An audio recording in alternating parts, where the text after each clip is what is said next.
सबसे पहले तो ये बता दीजिए कि वज़ीर आज़म साहब को जो एक डिमांड की गई है ये बल्दियाती हुकूमतों के इख्तियारात के हवाले से हकीकतन वज़ीर आज़म साहब ने एक्सेप्ट कर ली है और यही कहा है कि 27वीं में ही शामिल करेंगे या 28वीं, 29वीं, 30वीं में शामिल कर लेंगे?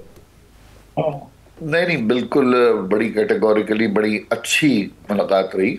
हमें लॉ मिनिस्टर साहब ने पहले तो पूरा ब्रीफ किया कि 27वीं तरमीम है क्या, और उसके इख्तिताम पर प्राइम मिनिस्टर साहब ने खुद कहा कि जो हमारा 140A का जो ड्राफ्ट है, जो मुजव्वज़ा हमने तरमीम दी है, वो इस 27वीं तरमीम का पार्ट होगा, और न सिर्फ पार्ट होगा बल्कि PMLN उसको वोट भी करेगी।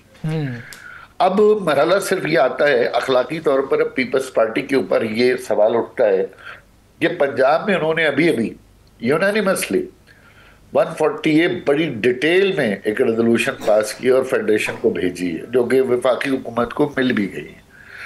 तो बिल्कुल तकरीबन वही सूरत हाल है कि वही इख्तियार जो पंजाब असेंबली ने पीपल्स पार्टी की मदद से यूनानिमसली पास किए, वही इख्तियार कमोबेश हम भी कह रहे हैं पूरे पाकिस्तान में आ जाए।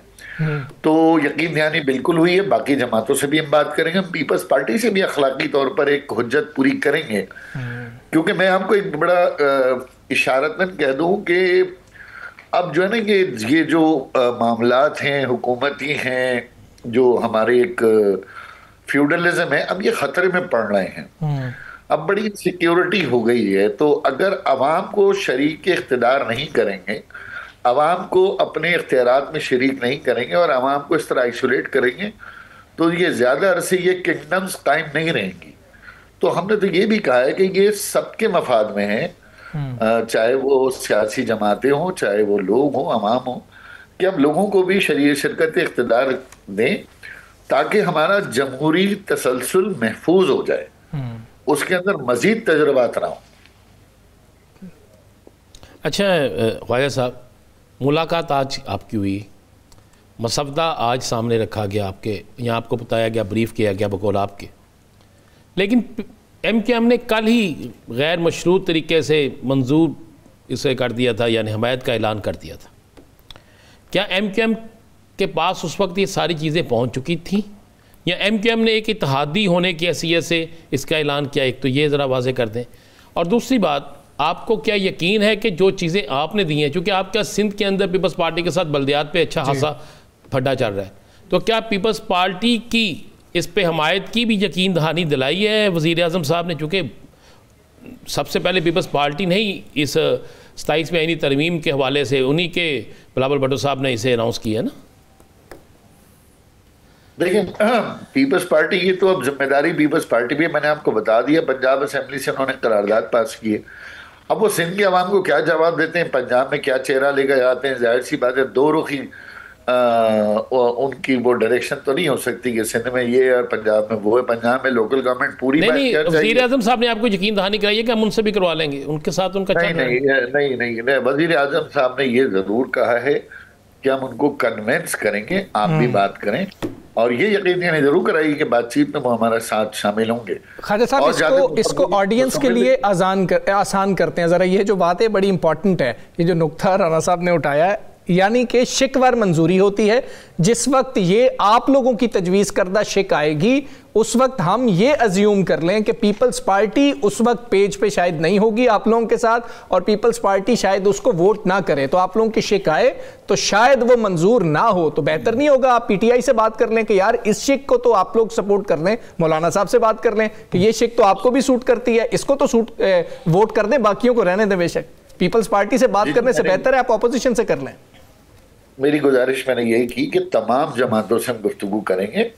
उसमें पीपल्स पार्टी का नाम इसलिए ख़ास तौर पे लिया कि सबसे ज़्यादा तहफ़्फ़ुज़ात शहरी सिंध के अवाम को पीपल्स पार्टी से ही हैं, और आपके भी खदशात मुमकिन है यही हैं। तो पीपल्स पार्टी को भी ज़रूर हम वहाँ भी जाके हुज्जत तमाम करेंगे और तमाम जमातों से मिलेंगे। बिल्कुल दुरुस्त है सर, वो इत्तेहादी होने के नाते आपने कल एक्सेप्ट कर लिया था, तस्लीम कर लिया था, राना साहब ने ये भी सवाल किया था, उसको भी प्लीज बता दीजिए, या मुसव्वदा आपसे पहले शेयर हुआ? मुसव्वदा तो देखिए हमारे सामने, अब मुसव्वदा तो अब आएगा। अच्छा, अभी तक आया नहीं आपके सामने भी? लॉ मिनिस्टर साहब ने उसके खदोखाल बड़ी ठीक है। डिटेल ब्रीफ की है कि किस में क्या हो रहा है, आज किस आर्टिकल में क्या अमेंडमेंट है, किस आर्टिकल में किस तरह से वो चाहते हैं, कौन सा एनएफसी है, कौन सा 18 अमेंडमेंट है, ये सारी डिटेल। सर आज अब मुसव्वदा हमने भी अपना एक मुसव्वदा दे दिया 140A का। जाहिर है जब एक कंपाइल होगा, पीपल्स पार्टी भी कुछ देगी, तो वो एक कंपाइल मुसव्वदा सबकी मशावरत से तैयार होकर साहब हम जो जानना चाहते हैं कि आज आपको बताया गया और आज आपने भी अपना मुसव्वदा दिया, लेकिन कल आपने इसकी हमायत का ऐलान कर दिया था, वजह क्या थी? नहीं, कल प्रेस कॉन्फ्रेंस खालिद मकबूल सिद्दीकी भाई ने की थी, और उसमें भी ये हमने, जाहिर सी बात है कि जो बाकी शकें हैं, आप खुद बताइए उससे हमें तो क्या तकलीफ है। अगर एक यूनिफॉर्म क्यूरिकुलम हो रहा है तो हमारा तो ये मंशूर का हिस्सा है कि भाई एक निज़ाम होना चाहिए। पॉपुलेशन, जाहिर सी बात है सूबों में जिस तरह से पॉपुलेशन आ रही है, सूबों के पास मैकेनिज्म नहीं है वसाइल को बढ़ाने का और कंट्रोल करने का, ना गिनने का। ठीक है, ये भी ऊपर आना चाहिए। ठीक है, बाकी सब पे आप वैसे ही अग्रीड हैं। बिल्कुल ठीक है। साकिब साहब, ख्वाजा साहब ये बताइएगा, वो जो सवाल चल रहा है उस सवाल को पूछने की वजह यह है कि ये एक बहस चली हुई है कि वहाँ की वो वज़रा को कब पता चला, बाकी पॉलिटिकल पार्टीज़ को कब पता चला कि हुकूमत 27वीं तरमीम ला रही है। तो मैं थोड़ा डायरेक्ट सवाल कर देता हूँ कि MKM को किस लम्हे पता चला कि जो 27वीं तरमीम है हुकूमत ला रही है और उसमें फ़लाँ शिक्कें जो है मौजूद हैं, वो आज पता चला या कल पता चला या 2 दिन पहले या हफ्ता पहले पता चला? बिलावल साहब के ट्वीट से